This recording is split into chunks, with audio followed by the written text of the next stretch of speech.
Hello everyone, I hope you people are fine. Last video में हमने discuss किया था introduction of international relations, international relation की nature, उसका स्कोप, और हमने देखा था कि नेशन स्टेट सिस्टम जो है वो प्राइमरी यूनिट है इंटरनेशनल रिलेशन का, जिसकी बेस थी treaty of Westphalia 1648।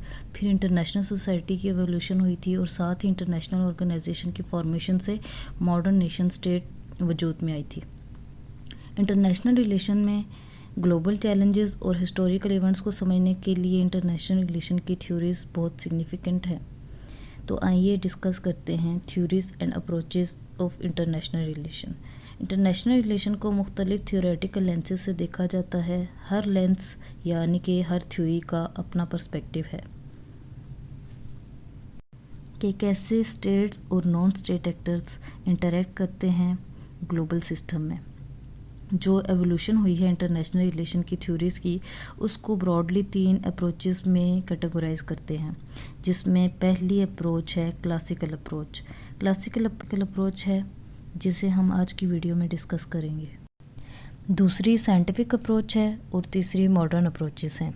Kenneth vaults theory of international politics में कहते हैं कि थ्योरी एक्सप्लेन करती है चीज़ें क्यों होती हैं और हमारी मदद करती हैं थ्योरी कि हम इवेंट्स को अंडरस्टैंड करें और उनके डीपर कॉजेज़ को एनालाइज करें इंटरनेशनल रिलेशंस में।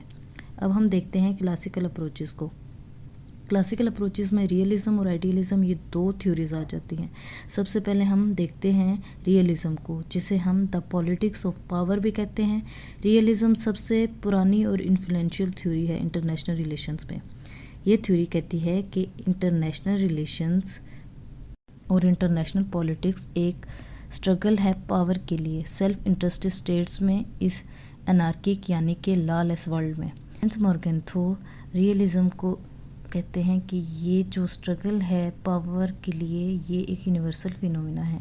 अब देखते हैं कोर एजम्पशंस ऑफ रियलिज्म। सबसे पहले एजम्पशन रियलिज्म की ये है कि स्टेट्स जो हैं वो प्राइमरी एक्टर होते हैं इंटरनेशनल रिलेशन में। स्टेट्स जो हैं वो सब कुछ हैं। दूसरी एजम्पशन ये है कि सर्वाइवल और नेशनल इंटरेस्ट ये डिसाइड करते हैं कि स्टेट्स ने कैसे बिहेव करना है। तीसरी एजम्पशन ये है कि इंटरनेशनल सिस्टम अनार्किक यानी कि लॉलेस है, लाकानूनियत है, मतलब कि कोई सेंट्रल अथॉरिटी स्टेट से ऊपर नहीं एग्जिस्ट करती।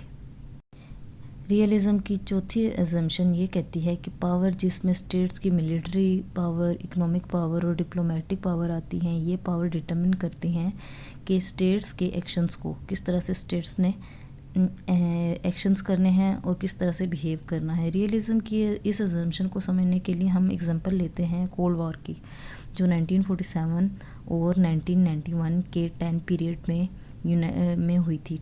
यूनाइटेड स्टेट्स ऑफ अमेरिका और सोवियत रिपब्लिक यानी कि यूएसएसआर के बीच में जो वॉर हुई, ये एक क्लासिक केस है रियलिज्म का, जहाँ पर दोनों सुपर पावर्स ने मिलिट्री और स्ट्रेटेजिक डोमिनेंस को परस्यू किया था।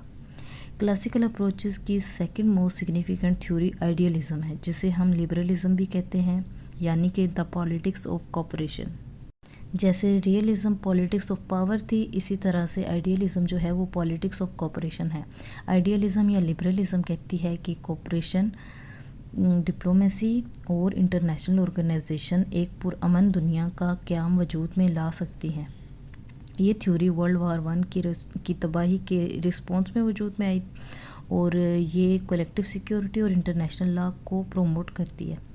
वुड्रो विल्सन ने 1918 में अपने 14 पॉइंट्स में लीग ऑफ नेशन की हमायत की थी और उनकी ये स्टेटमेंट थी कि peace must be maintain through international cooperation and diplomacy.